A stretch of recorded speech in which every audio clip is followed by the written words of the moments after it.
이스라엘아 들으라. 우리 하나님 여호와는 오직 유일한 여호와이시니 너는 마음을 다하고 뜻을 다하고 힘을 다하여 내 하나님 여호와를 사랑하라. 하나님은 영이시니 예배하는 자가 영과 진리로 예배할지니라.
나의 반석이시오 산성이 되시는 하나님 아버지, 지난 한 주간도 주님께서 드리워주신 날개 아래 안전하게 살다가 거룩하신 주일을 맞이하여 예배 자리로 나왔습니다.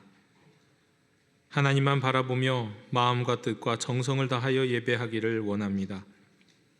정결한 마음으로 기도하며 중심을 다하여 찬양하며 온 마음을 열어 진리의 말씀을 듣기 원합니다.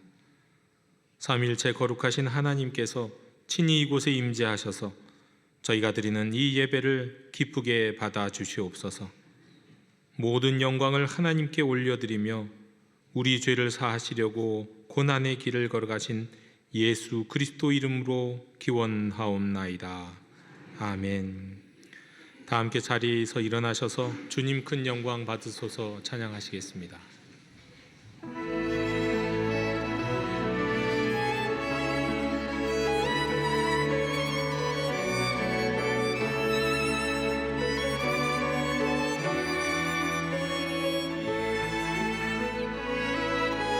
주님 큰 영광 받으소서.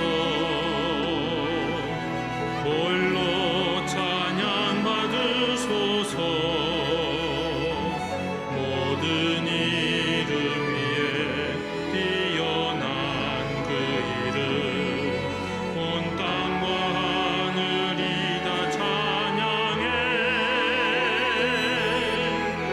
겸손하게 우리 무릎 꿇고 주 이름 앞에 영광 돌리세. 모두 절하세 복생자 예수. 주님께 찬양 드리리.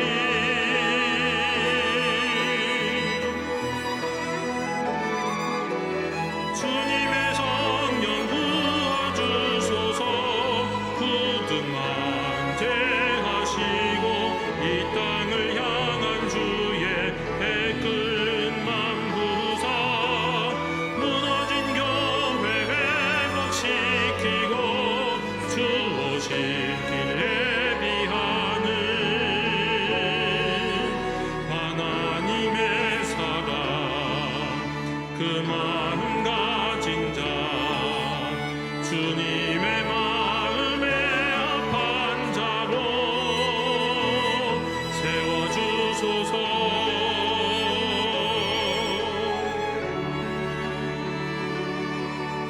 주님의 마음에 합한 자로 세워주소서.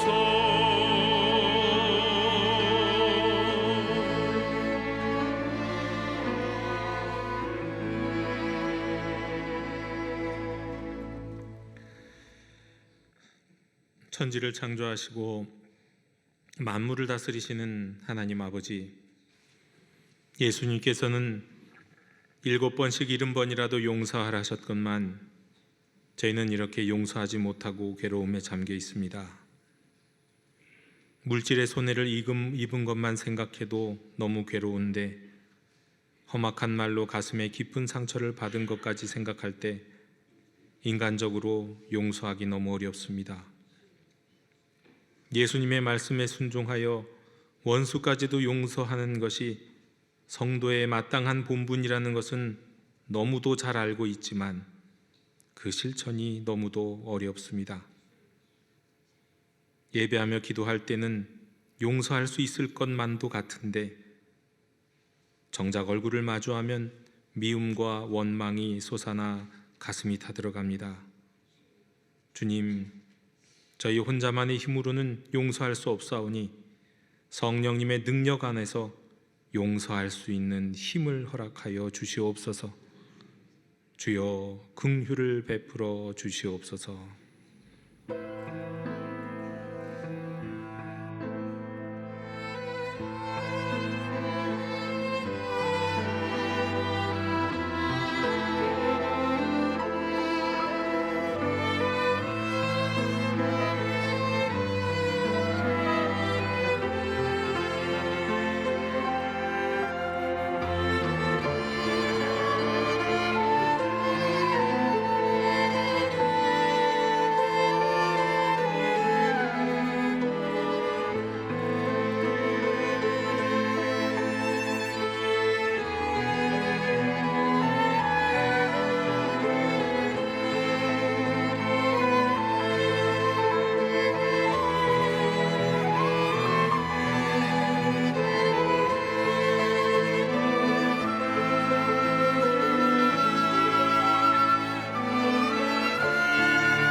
이와 같이 너희도 너희 자신을 죄에 대하여서는 죽은 자요 그리스도 예수 안에서 하나님께 대하여는 살아있는 자로 여길지어다.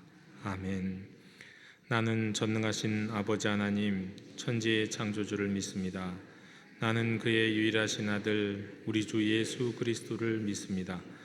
그는 성령으로 잉태되어 동정녀 마리아에게서 나시고 본디오 빌라도에게 고난을 받아 십자가에 못 박혀 죽으시고 장사된 지 사흘 만에 죽은 자 가운데서 다시 살아나셨으며 하늘에 오르시어 전능하신 아버지 하나님 우편에 앉아 계시다가 거기로부터 살아있는 자와 죽은 자를 심판하러 오십니다. 나는 성령을 믿으며 거룩한 공교회와 성도의 교제와 죄를 용서받는 것과 몸의 부활과 영생을 믿습니다. 아멘. 다 함께 자리에 앉으셔서 성시교독 125번을 교독하시겠습니다.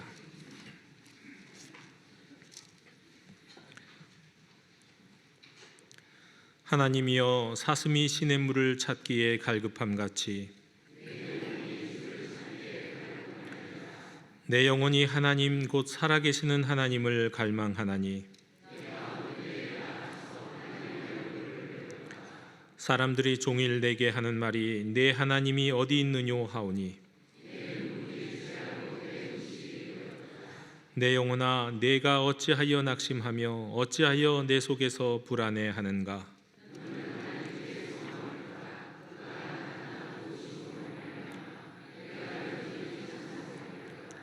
낮에는 여호와께서 그의 인자하심을 베푸시고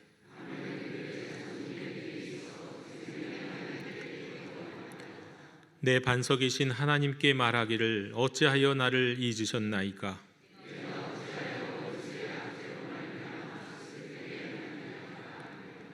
내 뼈를 찌르는 칼같이 내 대적이 나를 비방하여 늘 내게 말하기를 내 영혼아 내가 어찌하여 낙심하며 어찌하여 내 속에서 불안해하는가.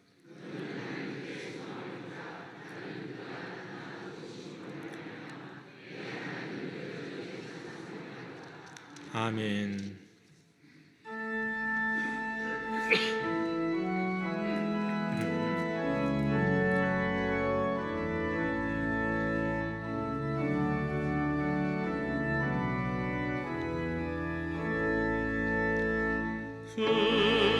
순영하러 신주 이곳에 오셔서 이 모인 자들로 주 백성 삼으사 그 중에 항상 계시고 그 중에 항상 계시고 큰 영광 나타내소서. 이 백성 기도와 고행을 드리니 향내와 같으니 복 받으옵소서. 주 예수 주신 복음을 주 예수 주신 복음을 만 백성 듣게 하소서. 또 우리 자손들 다 주를 기리고 저 성전돌같이 빛나게 하소서. 주 구원하신 능력을 주 구원하신 능력을 늙은 날까지 주소서. 주 믿는 만민이 참 진리 지키며 예성구들같이 주 찬송하다가 저 천국 보좌 앞에서 저 천국 보좌 앞에서 늘 찬송하게 하소서.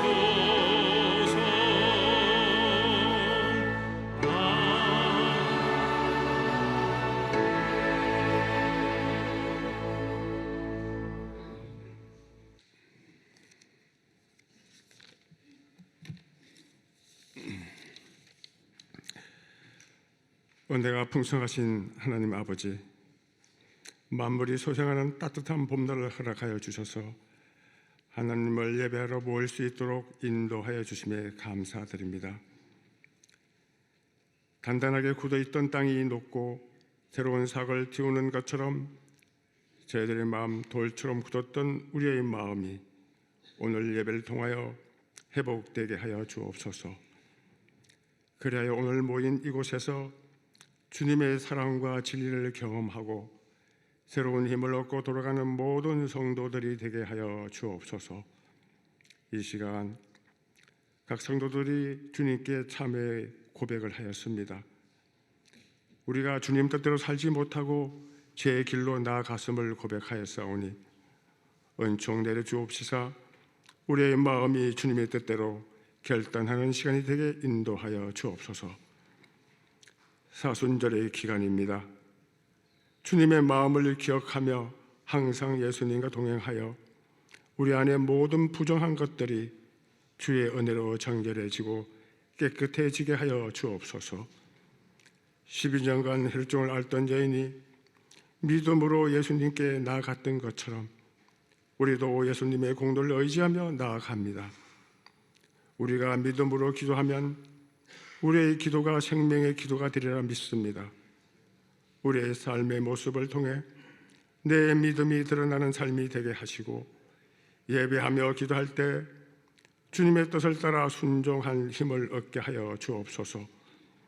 이 시간 우리 교회를 위해 기도합니다. 하나님, 올해는 70주년을 맞아 향존직을 새롭게 피택하였습니다.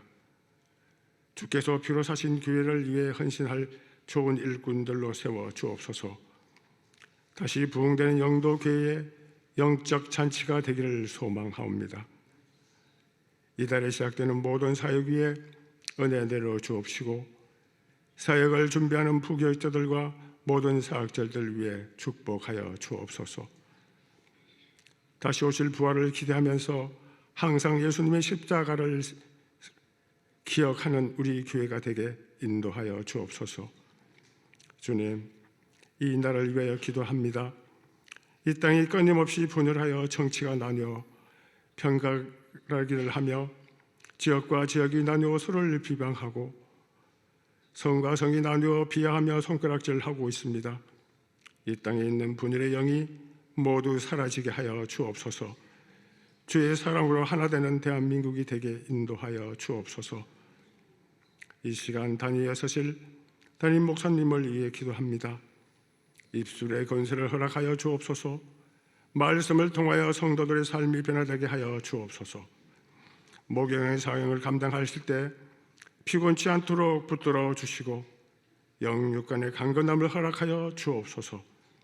말씀들은 모든 성도들이 사람들 앞에서 주님을 시인하며 주께서 인도하시는 지혜의 길 따라 살아가는 한 주간이 되게 인도하옵소서. 정성을 다해 찬양을 준비하는 찬양대가 있습니다.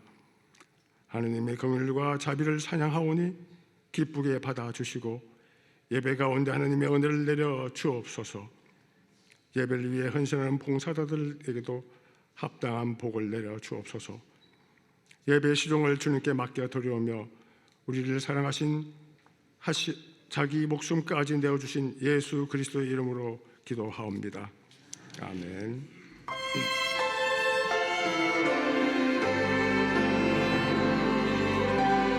하늘에 계신 우리 아버지의 이름을 거룩하게 하시며 아버지의 나라가 오게 하시며 아버지의 뜻이 땅에서 이루어지게 나소서. 오늘 우리에게 일용할 양식을 주시고 우리가 우리에게 잘못한 사람을 용서하여 준 것 같이 우리 죄를 용서하여 주시고 우리를 시험에 빠지지 않게 하시고 악에서 구하소서. 나라와 권능과 영광이 영원히 아버지의 것입니다. 아멘.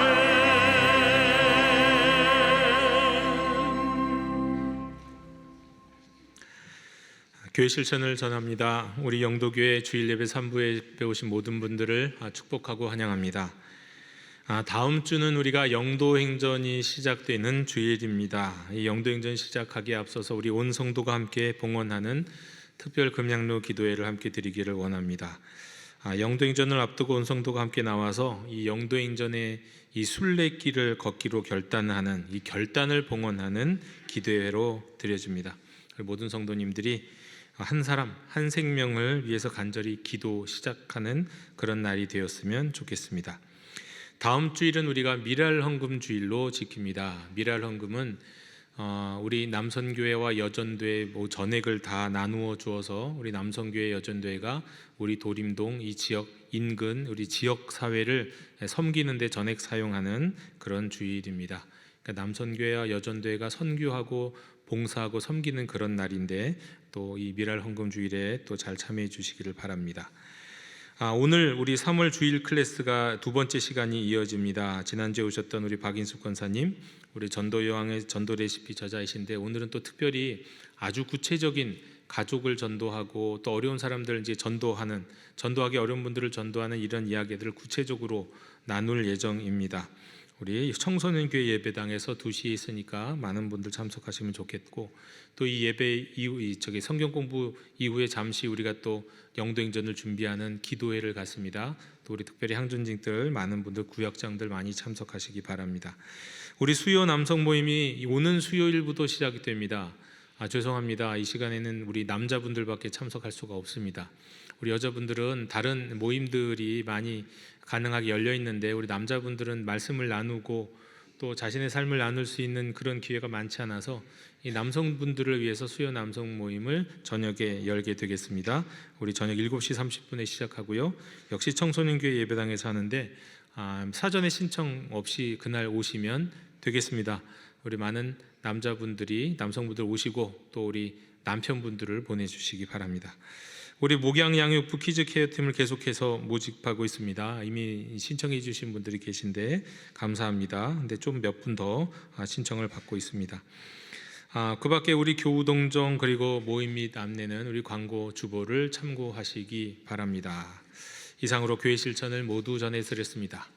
이제 다 함께 자리에서 일어나시면서 우리 평화인설을 앞뒤 좌우에 계신 분들과 함께 나누겠습니다. 주님의 평화를 빕니다.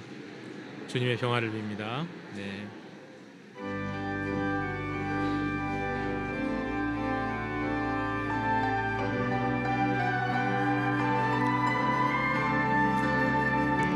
말씀하소서 여호와여, 온 마음 다하여 듣겠나이다. 성령 하나님이여 평화 내려 주소서.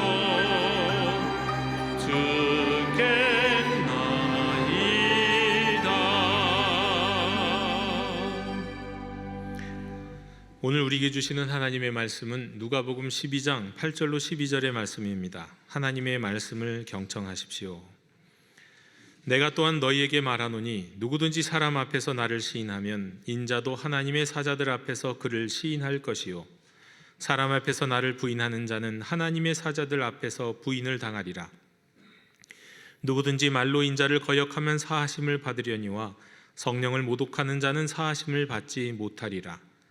사람이 너희를 회당이나 위정자나 권세 있는 자 앞에 끌고 가거든 어떻게 무엇으로 대답하며 무엇으로 말할까 염려하지 말라. 마땅히 할 말을 성령이 곧 그때에 너희에게 가르치시리라 하시니라.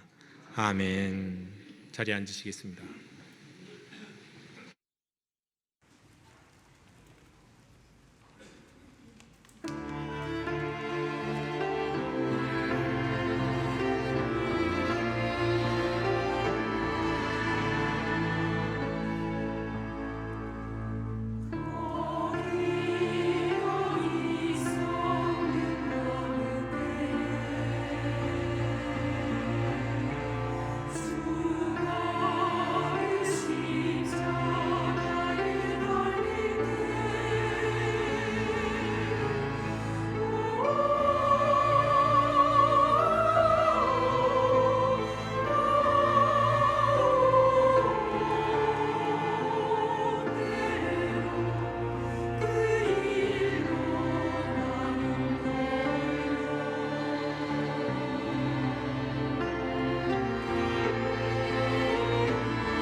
아멘.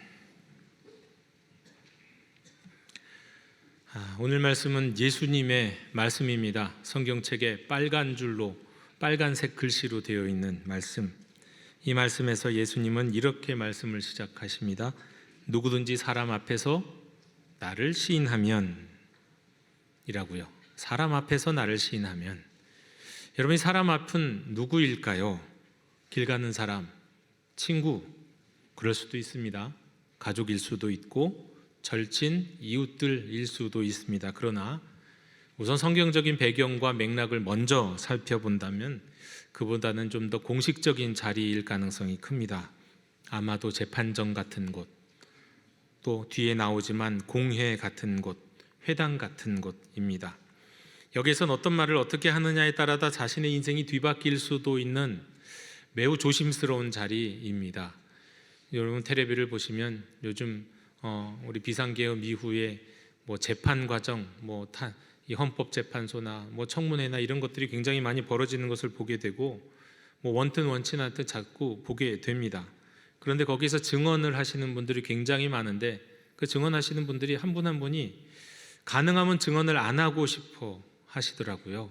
왜냐하면 자신이 개인적으로 지금 재판을 받고 있는데 혹시 증언이 헷갈리거나 어긋나거나 문제가 될까 봐, 또 증언 하나에 또 올가매져서 자신이 불리해지는 일이 생길까 봐 굉장히 두려워하고 조심스러워하는 것을 보게 됩니다. 이 공개적인 자리에서 증언한다는 것은 그렇습니다. 매우 힘들고 불편할 수 있고 위험할 수도 있는 그런 일입니다. 그건 지금 이 성경에서 말씀하는 누구든지 사람 앞에서 나를 시인하면이라고 말씀하셨을 때 그 사람이라고 하는 것은 그런 자리, 적어도 그런 자리입니다. 1차적으로 그냥 친구, 편한 가족 관계는 아니라는 거죠. 자, 그런 사람 앞에서 나를 시인하면 이라고 말씀합니다. 시인하면, 시인하다는 거 너 죄 있어 없어? 너 거기 있었어 없었어? 네, 아니요, 마지못해 대답하는 거, 그 정도를 말하는 의미가 아니라 여기서 시인한다는 것은 예수님을 주님으로, 예수님을 그리스도로 고백하는 신앙을 고백할 때 사용하는 단어입니다. 예수님은 주님이세요. 예수님은 그리스도세요. 제가 성경에 나와 있는 모든 것을 요약해서 복음을 간단하게 정리하면 주 예수 그리스도라는 이름에 다 담겨 있다고 말씀을 여러 번 드린 바가 있는데, 그 예수님이 주님이고 예수님이 그리스도라고 하는 그 고백을 의지적으로 책임을 지면서 감당하면서 얘기하는 거, 그게 바로 시인하는 겁니다. 네, 아니요로만 대답하는 정도가 아니고요, 굳이 묻지 않아도 난 예수님을 주님이라고 믿습니다, 예수가 그리스도십니다 라고 선언하는 것 말이죠. 그게 시인하는 겁니다. 그런데 예수님을 그리스도로, 예수님을 주로 고백하고 시인하는 게 굉장히 무서운 일이라고, 위험한 일이라고 말씀을 드렸습니다. 지금에서야 물론 특별한 나라들에서는 여전히 위험하지만 우리가 살고 있는 이 나라에서는 전혀 위험하지 않지만요, 예수님 시대에는 예수님이 살고 있던 그 로마 제국 안에서는 예수님을 주님이라고 그리스도라고 고백하는 게 굉장히 위험한 고백이었습니다. 왜냐하면 먼저 법적으로 처벌을 받을 수 있었어요.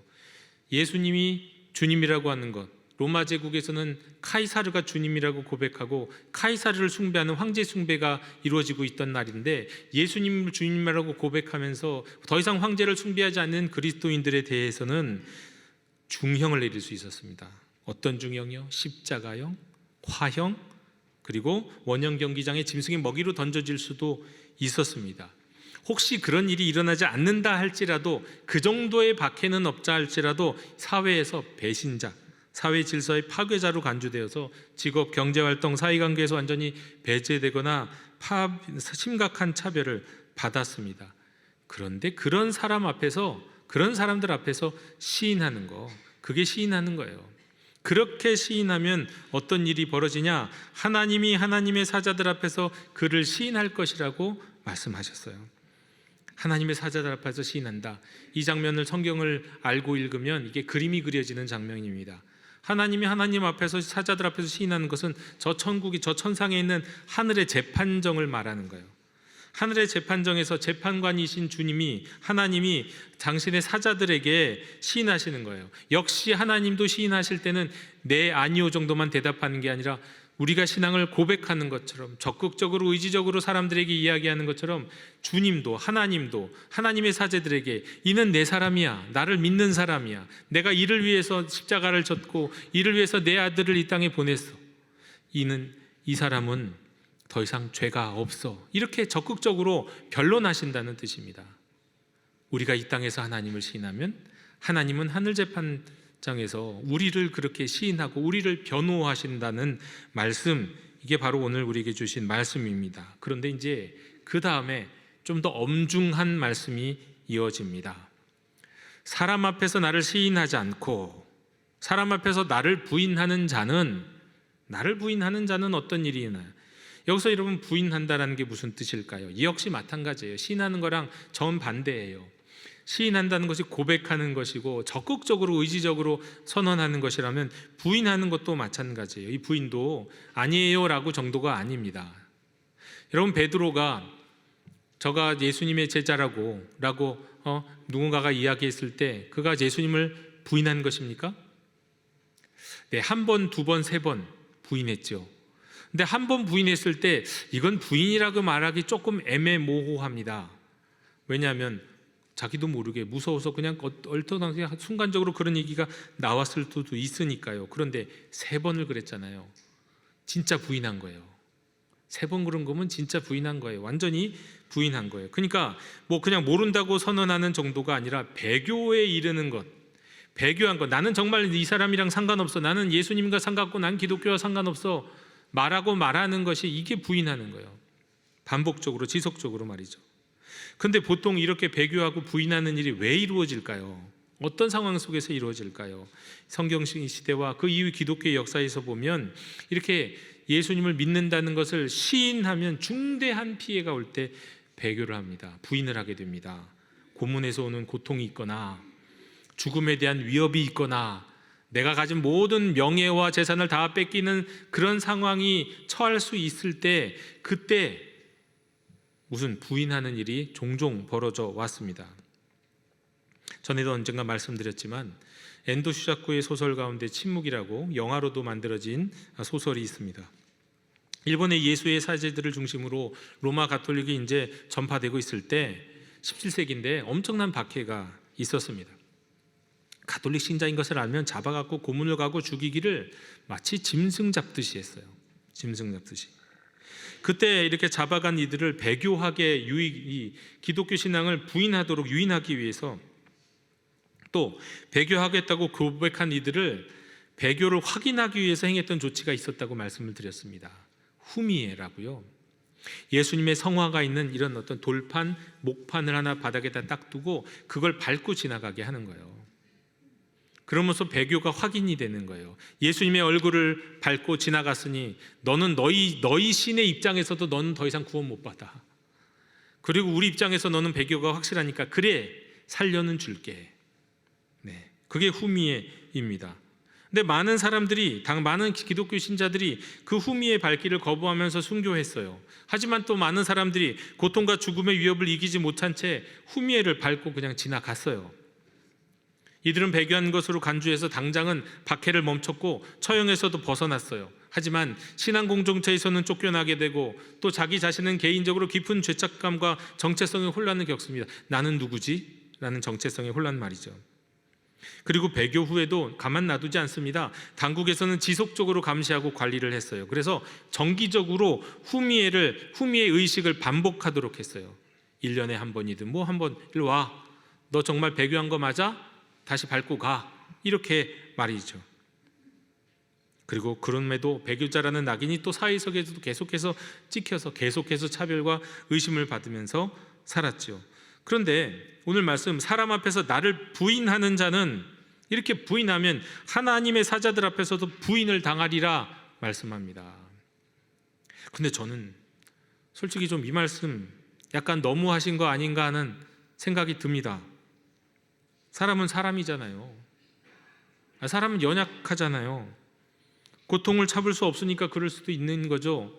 사람이 화장실 들어갈 때가 나오고 나올 때도 다르다는데 정말 그 고통과 죽음의 위협 앞에서는 좀 그럴 수도 있지 않나, 좀 참아주실 수 없나 아니 예수님이 우리를 위해 십자가에 달려 죽으시고 고난당하시고 멸시당하시고 다 우리 죄를 사하시기 위해서 그렇게 행하셨는데, 그만큼 우리를 사랑하셨는데 조금만 더 참아주시면, 그거 조금만 더 용서해 주시면 안 되나? 그거 한 번, 두 번, 세 번 정도 좀 부인했다고 말이에요. 아니 그러면 그렇다고 하나님이 우리를 저 하늘의 재판장에서 우리를 부인하신다면 우리에게는 구원의 여망이 없는 것 아닙니까? 네. 후미에를 밟고 지나간 것도 진짜 너무 힘들어서 한 것 아니겠습니까? 아니 자기 죽는 건 좋은데 집에 있는 아기들이 다 있는 거예요. 가족들이 있어서 그럴 수도 있잖아요. 나 죽으면 저들은 뭐 먹고 사나, 어떻게 사나, 그런 게 고민되고 염려돼서 그래 차라리 내가 배교하고 쟤네들이라도 살리지, 그럴 수도 있는 거 아닙니까? 여러 가지 상황이라는 게 다 있는 것 아닌가요? 그래서 좀 정말 너무하시다라는 생각이 조금 듭니다. 그런데 한 가지 여기서 중요한 것 한 가지 사실이 있어요. 여기서 부인한다는 뜻이요, 그냥 한 번, 두 번 정도 고백하는 그런 걸 얘기하는 건 아니에요. 그런 의미의 배교가 아니라 지속적이고 의지적이고 아주 결단하는 어떤 결연한 태도를 말하는 거예요. 그게 부인하는 거예요. 나는 절대 예수 안 믿어 말이에요. 죽을 때까지 안 믿을 거야. 결연한 반복, 지속적으로 반복하고 의지적으로 반복하는 그런 태도를 말하는 거지, 내가 고통스러워서 고난스러워서 내 가족 생각해서 한 번 배교하고 한 번 부인하는 그런 걸 의미하는 건 아니라는 거예요. 10절에 보면 누구든지 말로 인자를 거역하는 것은 어떻게 됩니까? 용서를 받을 수 있다고 말씀하시잖아요. 그러니까 이거는 부인하는 것과 이 한두 번 거역하고 모른다 말하는 것과는 같은 게 아닌 거예요. 이건 말로 인자를 거역하는 건 일시적인 거고 순간적인 거고 실수에 가까운 거고, 너무 고통스러워서 피할 길이 없어서 그랬던 거라고 한다면, 하나님을 부인하는 것은 사실 10절의 말씀 뒷부분의 말씀, 성령님을 모독하는 자는 사하심을 받지 못하리라 라고 하는 이 성령님을 모독하는 것과 가까운 겁니다. 누구든지 일종의 실수로 연약함으로 말로 주님을 보고 거부하고 배교한다면, 그럼에도 회개한다면, 진심으로 회개한다면 하나님은 용서해 주세요. 진심으로 회개한다면. 하지만 끝내 용서받지 못할 죄악이 있다는 겁니다. 그중 하나가 바로 지속적으로 끝까지 성령님을 모독하는 행위예요. 여러분, 모독한다는 건 세 가지 의미가 있습니다. 역사적으로 이 모독한다는 걸 세 가지로 해석해 왔어요. 첫 번째로 성경의 이 배경의 맥락 속에서 이 성령을 모독한다는 건 예수님의 능력을 마귀와 동일시하는 것입니다. 당시 바리새인들 가운데 예수님이 귀신을 쫓아내고 아픈 사람들을 낫게 한 이 놀라운 능력을 뭐라고 얘기하냐면, 저 바울셉을 짚혀서 그렇다, 귀신이 들려서 그렇다, 귀신의 힘을 빌은 거다라고 귀신의 능력으로, 마귀의 능력으로 말했는데, 이것을 성령을 모독하는 것이다 라고 말해왔어요. 또 한 가지 입장은, 이것이 우리에게는 가장 실제적인 이야기인데, 성령의 은혜를 끝까지 거부하면서 회개하지 않는 완고함. 난 죽어도 믿지 않을 거야, 죽어도 믿지 않을 거야, 안 믿을 거야. 이 반복된 거부와 반복된 부인, 그래서 절대 난 회개하지 않고 나는 절대로 죄가 없어, 나는 절대 용서받을 필요가 없어, 그러니 내가 용서해달라고 기도할 필요도 없어. 복음은 우리가 죄인이라고 말씀하고, 복음은 우리가 죄인님을 인정하고 예수님께서 우리 죄를 대신하여 죽으셨다는 것을 고백하면서 우리 죄를 용서해달라고 기도하고 회개해야 되는데, 절대로 그런 일을 하지 않는 그 완고함, 죽을 때까지 그렇게 하다 보면 나중에는 자기 스스로도 그걸 할 수가 없어서, 그런 사람들은 나중에 심지어 지옥에 가서도 회개를 할 수 없다는 거예요. 그래서 영원히 지옥에 간다는 거예요. 지옥에 가서도 회개할 수 없는 사람들이 된다는 거예요. 아무리 아파도, 아무리 고통스러워도 지옥에 가서도 하나님을 저주하는 사람이 된다는 거예요. 그래서 영원한 지옥의 형벌 가운데 빠진다는 거예요. 이런 사람들은 성령을 모독하기 때문에 절대로 용서받을 수 없다라고 말하는 겁니다. 이게 두 번째 유형의 성령 모독의 죄예요. 그런데 세 번째도 또 있습니다. 역사적으로 보면 성령님의 신성을 부인하는 사람들이 있어요. 성령은 하나님의 영이 아니고 하나님이 아니야. 그래서 삼위일체를 부인하는 거예요. 성부, 성자, 성령 삼위일체를 부인하는 이들이 참 많이 있어 왔어요. 기독교 역사 속에서. 이단의 특징이 바로 그거예요. 이단들은 예수님을 하나님이 아니라고 말하거나, 아니면 이단들은 이 성령님을 하나님이 아니라고 말하거나, 아니면 이단들은 삼위일체 하나님에다가 자기를 집어넣으려고 해요. 자기도 하나님이네, 자기가 재림 예수네, 내가 보혜사네. 여러분, 그런 이단들 중에 제가 여태까지 알아본 사람 중에서 그런 이단 교주들 중에 죽기 전에 회개했다는 사람이 별로 없어요. 왜? 성령을 모독하는 죄를 끊임없이 반복하고 의지적으로 살아오니까 나중에는 무슨 일이 생기는지 아십니까? 회개할 가능성도 사라져버려요. 회개할 힘이 없어져 버려요. 네. 회개할 능력 자체가 완전히 사라져버린다는 거예요. 깔뱅은 말하기를 이렇게 악의적으로 지속적으로 진리를 거부하면 그게 태도가 돼서 회개의 가능성이 차단된다고 말씀했어요. 회개의 가능성으로 점점 멀어지다가 이제 나중에는 스스로 회개를 온 힘으로 다해 거부하는 지경에 이르른다.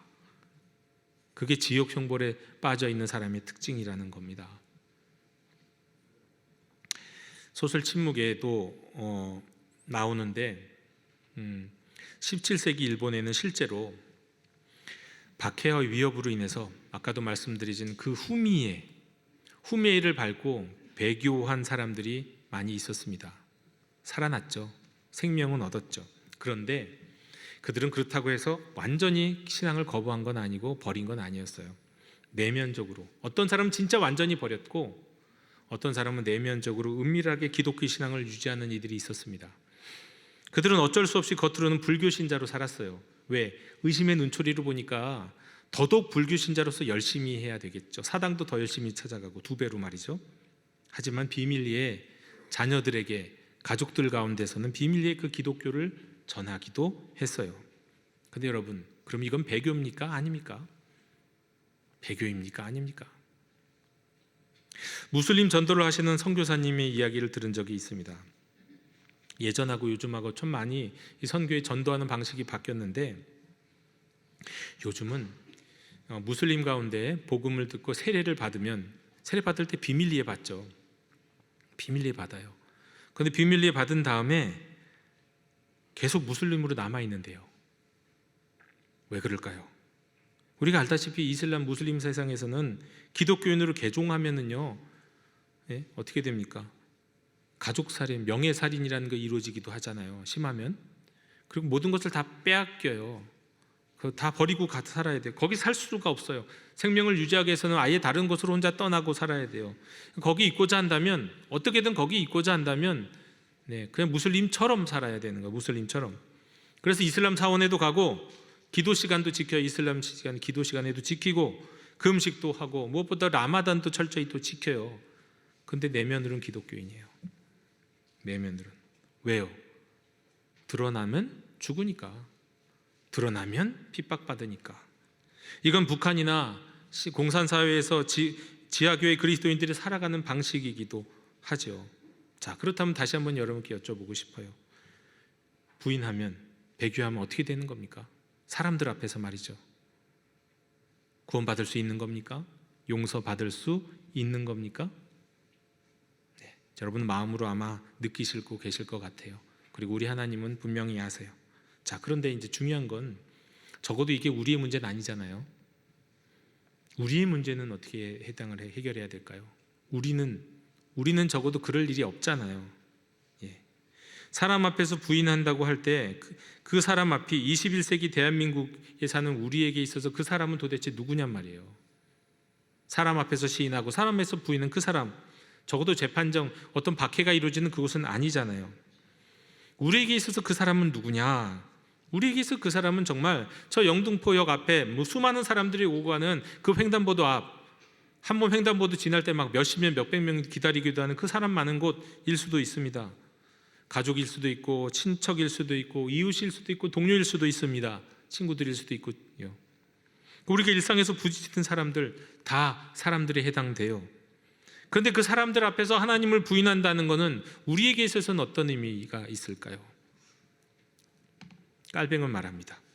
하나님을 부인하는 건 단순히 말로 부인함이 아니라 삶 전체로 나타나는 것이다고요. 삶 속에서 그리스도를 부끄러워하고 그분의 진리를 드러내지 않는 것이 하나님을 부인하는 한 형태라고요. 스펄전 목사님도 얘기해요. 예수님을 부인하는 것은 삶의 침묵과 무관심을 통해서도 드러날 수 있다. 신자로서의 정체성을 삶에서 분명히 드러내지 않는 것은 소극적으로 부인하는 행위다.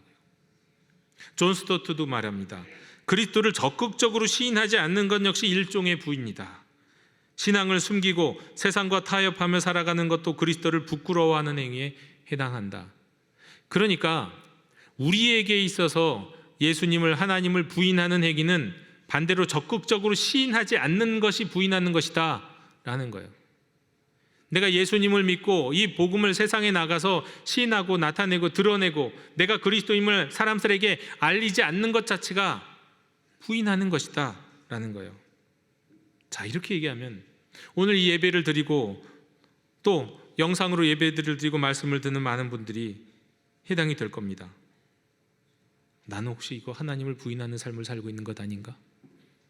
내가 지금 주님을 부인하는 이 삶을 살고 있는 것 아닌가 하고요. 왜? 부끄러워서 드러내기를 꺼려했잖아요.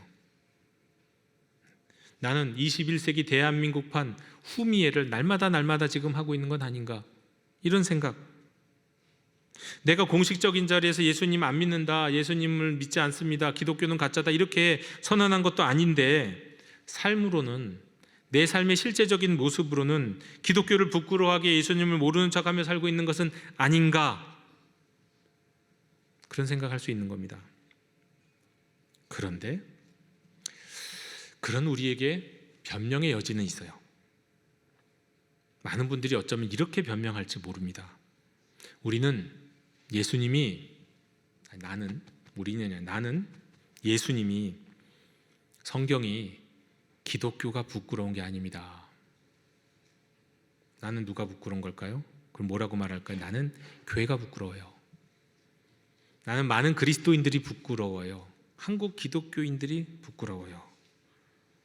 그래서 나는 기독교임을 드러내지 못하고, 나는 신앙 고백을 하지 못하고 복음을 전하지 못하는 거예요. 이렇게 변명할 수 있어요. 이렇게 변명할 수 있어요. 뭐 전혀 일리가 없다고는 할 수 없지요. 교회와 그리스도인들의 언행의 불일치, 이중성, 위선, 정치적 편향성에 빠진 교회와 그리스도인들, 세속화와 물질주의에 빠진 교회와 그리스도인들, 이념에 빠진 교회와 그리스도인들, 도덕적인 실패와 스캔들, 사랑도 그렇지만 겸손은 한참 모자라 보이는 그리스도인들, 그래서 총체적으로 교회와 기독교의 사회적 평판과 이미지 때문에 내가 그리스도인을 드러내지 못하고 삽니다 라는 분들이 많을 것 같아요. 그런데 그 이유가 뭘까? 저 이 문제를 곰곰이 생각해 봤습니다. 정말 그렇게 변명할 수 있는 것일까? 왜 우리는 교회를, 기독교를, 그리스도교를 부끄러워한다고 하면서 실제로 예수님을 증거하지 못하고 내가 그리스도인임을 드러내지 못하고 계속해서 이렇게 살아갈 수밖에 없는 것일까 하는 생각하게 됐어요. 그러면서 오늘 말씀에서 마지막에 나오는 그 성령님이 대답이라는 것을 알게 됐습니다. 여러분, 성령님이 하시는 일은 세 가지가 있어요. 첫 번째는 가르치시는 거고요. 두 번째는 책망하시는 것입니다. 그리고 성령님은 우리가 주님 앞에 나아갈 때까지 우리에게 소망을 주시면서 힘을 주세요. 능력을 주시는 분이시죠. 가르치고 책망하고 소망으로 인도하시는 분이 성령님이세요. 그런데 그 성령님이 우리를 가르치시고 그 성령님이 우리를 책망하시고 우리를 인도하시는 가장 기본적인 방법이 뭔지 아십니까? 하나님의 말씀을 떠올리게 하시는 거예요. 하나님의 말씀을 읽다가 말씀에 부딪히게 하시고 말씀이 생각나게 하시는 방법으로 우리를 가르쳐 주세요. 우리를 인도해 주세요. 때론 우리를 책망하세요. 말씀으로요. 그런데 여기에서 바로 우리에게 딜레마와 문제가 있는 겁니다. 우리 삶에 어려운 문제가 생기고 기도해야 될 문제가 생기고 선택하고 판단해야 될 문제가 생길 때 떠오를 말씀이 없는 거예요. 왜? 말씀을 기억하지 않으니까. 말씀이 안 떠올라요. 내가 이 사람이랑 결혼을 해야 되냐 말아야 되냐 기도를 할 때 말씀이 안 떠올라요. 그냥 오직 세상 사람들이 말하는 좋은 배우자에 대한 여러 가지 이해와 기준들만 투사해요. 저 사람, 내 배우자가 될 저 사람, 돈도 많고 성격도 좋고 막 이런 것만 생각해요. 집안도 괜찮고 세상적 기준만 가득해요. 이 배우자를 바라보면서 이 배우자를 위해서 기도할 때 주시는 하나님의 말씀이 없어요. 왜? 말씀을 기억하는 게 없으니까 떠오르는 말씀도 없지요.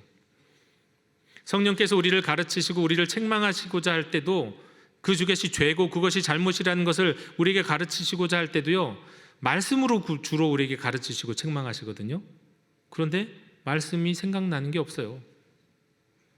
암송하고 기억하는 말씀이 없으니까 그렇게 되는 거예요. 그런데 이게 왜 문제가 될까요? 우리가 성령의 가르치심과 성령의 책망, 말씀으로 가르치심과 책망을 받지 않으면 우리가 어떻게 되냐면 세상의 가르침과 세상의 책망에 경도되게 됩니다. 근데 세상은 교회를 비판해요.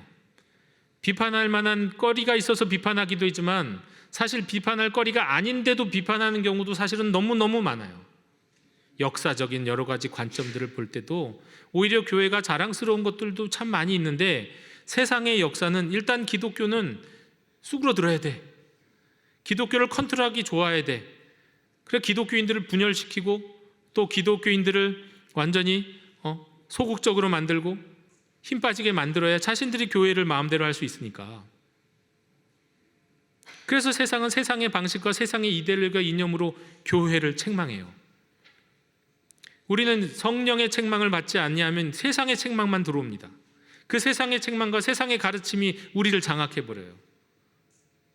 그러다 보니까 교회가 부끄러워요. 그러니까 다른 그리스도인들도 부끄러워요. 그냥 마냥 부끄럽기만 한 거예요.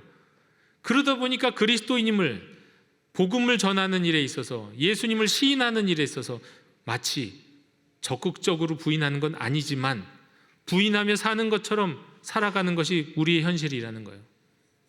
그러므로 이 시간, 이 시대에 우리에게 회복해야 될 가장 중요한 것, 바로 성령으로 돌아가는 겁니다. 성령이 우리를 가르치시도록, 성령님이 우리를 책망하시도록, 성령님이 우리를 인도하시도록 우리가 우리의 삶을 다시 바꿔야 돼요. 우리가 바꿀 수 있는 거 아니죠. 그러나 할 수 있는 것은 있어요. 여러분, 성령님이 어떻게 우리를 가르치시고 책망하신다고요? 말씀을 떠오르게 하심으로. 그게 가장 기본적인 방법이라고요. 나는 말씀 몰라도 기도하다 보면 주님이 다 말씀하시던데요. 여러분, 그렇게 가는 것 이상한 길 갈 가능성이 아주 높은 겁니다. 너무 확신하지 마세요. 그런 일이 때로는 있지만, 하나님이 때로는 그렇게도 말씀하시겠지만 그거는 기본적인 방법이 아니에요. 공부를 하려면 교과서가 기본이 되어야 되는 것처럼요, 기본이 있어요. 우리 그리스도인의 성령의 인도하심을 받는 기본은 말씀이에요. 그러려면 그 말씀이 떠올라야죠. 떠오르려면 어떻게 합니까? 말씀을 기억해야죠. 기억하려면 어떻게 합니까? 말씀을 많이 읽고 말씀 많이 암송하고 말씀을 많이 읊조려야죠. 저도 이제 기억력이 많이 나빠져가지고 예전처럼 성경이 안 외워집니다. 한 번은 내가 성경 구절을 몇 번 정도 읽으면 외워질까 하고 좀 어려운 구절 하나 택해서 읽어봤는데 50번 읽어도 안 외워지더라고요. 예? 50번 읽어도 안 외워져요. 야, 진짜 안 외워진다. 50번 하지 말고 그럴 땐 100번, 200번 하면 되는 거예요. 날마다 그날 주시는 말씀, 그 가운데서 한 절을 찾아서, 아니면 한 줄이라도 한 절씩이라도 찾아서 그 말씀을 계속해서 읊조리고 수십 번, 수백 번 반복하면서 그 말씀이 내게 새겨질 때까지, 그래서 그 말씀들이 나에게 쌓여있을 때 성령님이 우리를 그 말씀을 통해서 가르쳐 주시고 그 말씀을 통해서 책망하신단 말이에요. 근데 성령의 책망을 받지 않고 성령의 가르치심을 받지 않는 이 세상의 그리스도인들은 교회를 다니면서도 세상의 책망과 세상의 가르침 안에서 살아가는 거예요. 여러분, 세상의 이야기를 우리가 무시하자는 얘기 아닙니다. 들을 만한 이야기 있죠. 네, 잘 들어야 돼요. 근데 그 세상이 가르치고 세상이 책망하는 걸 무엇로 분별하겠습니까? 성령의 가르침과 성령의 책망으로 분별해야 되지 않겠습니까? 그러려면 하나님의 말씀이 내 마음속에 새겨져 있어야 된다고요. 떠오를 하나님의 말씀이 있어야 된다고요. 그래서 말씀 묵상해야 된다고요. 근데 그냥 말씀 묵상하니까 많은 분들이 성경 그냥 쭉 한번 읽고 그냥 마음에 와닿는 거 대충 적고 끝나는 경우가 너무 많더라는 거예요. 아, 이거는 아니구나. 저도 회개했어요. 이제 묵상의 방법을 좀 다르게 해야 되겠구나. 그래서 영동진 시작되는 다음 주부터는 한 절 한 절 그때마다 여러분에게 한 절을 제시할 거예요. 한 주간에 한 절도 제시할 거고 날마다 한 절을 제시하는데 뭐 어떤 한 절이라도 좋아요. 그 한 절이 여러분의 마음과 심령에 박힐 때까지, 새겨질 때까지 읊조리세요. 그리고 읊조린 말씀들이 쌓여졌을 때 어느 순간 아주 구체적으로 내가 이 집을 사야 되나 말아야 되나 정말 모르겠을 때 하나님이 가르쳐 주시는 가르침을 얻을 수도 있어요. 아닐 수도 있고요. 그냥 여러분이 아는 지혜로 할 수도 있을지도 모르고요.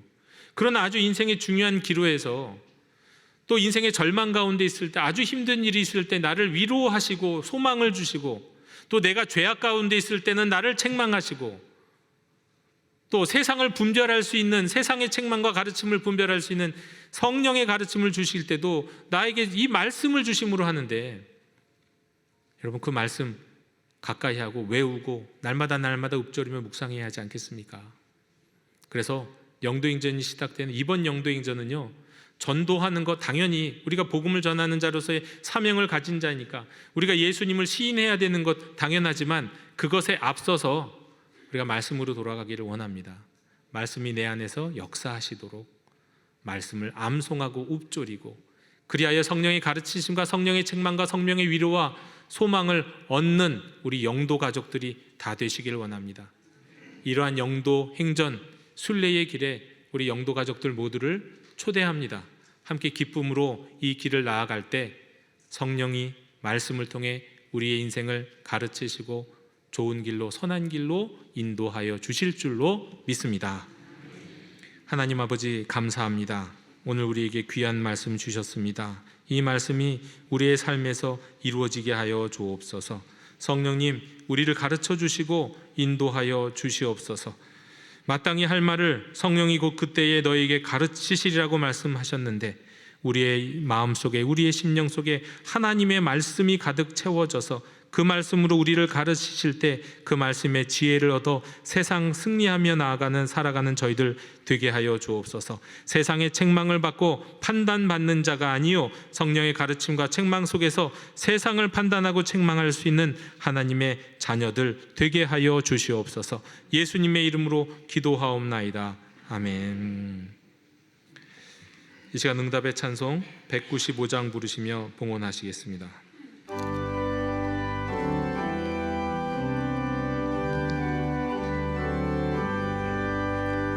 성령이여 우리 찬송 부를 때 진심으로 찬양하게 하소서.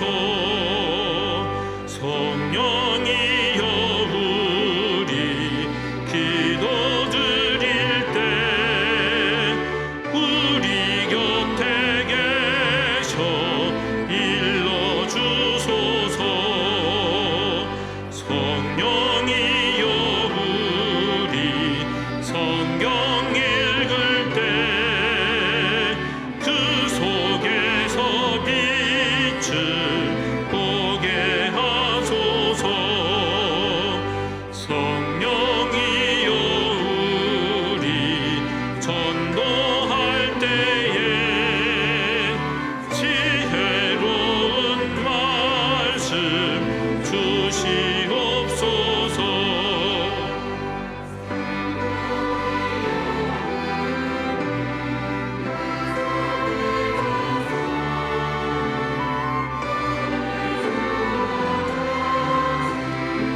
내게 하소서. 아멘.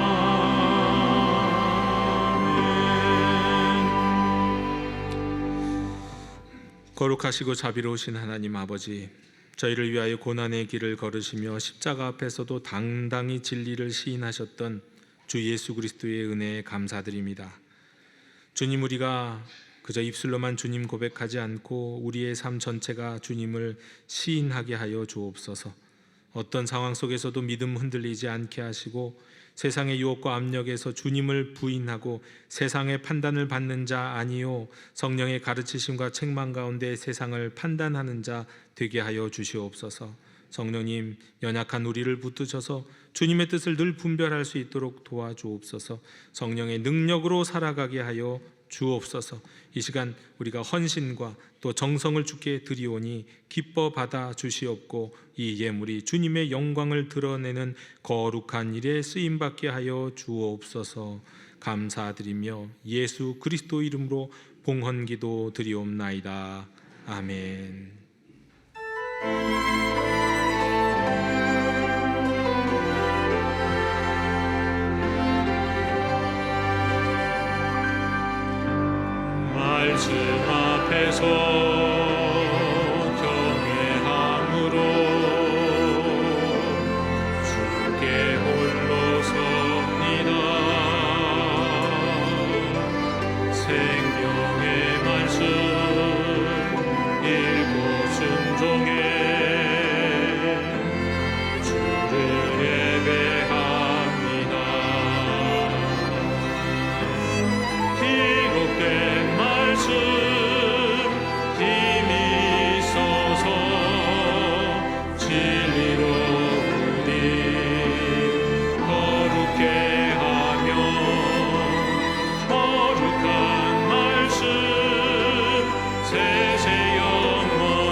그 말씀에 생명을 거는 자 한 사람 찾으시는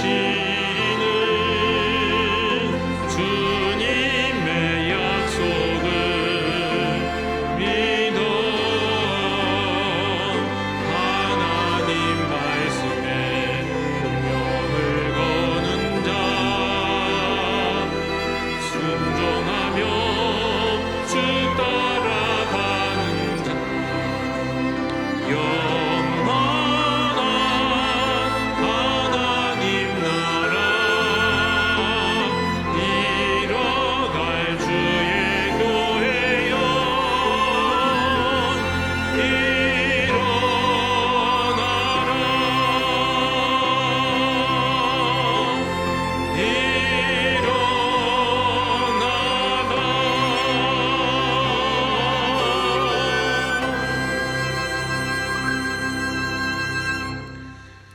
이제는 우리를 위하여 십자가를 지시고 부활하신 주 예수 그리스도의 은혜와 아들을 보내시고 끝까지 우리를 사랑하신 하나님 아버지의 크신 사랑하심과 우리의 삶 가운데 늘 역사하시며 진리 가운데로 인도하시는 성령님의 위로와 교통하심이 어떤 상황 속에서도 담대히 주님을 시인하며 그 믿음을 삶으로 나타내기로 결단하는 모든 하나님의 백성들 머리 위에 그 가정과 일터와 삶의 터전 위에 이제부터 영원토록 함께 계시기를 간절히 축원하옵나이다.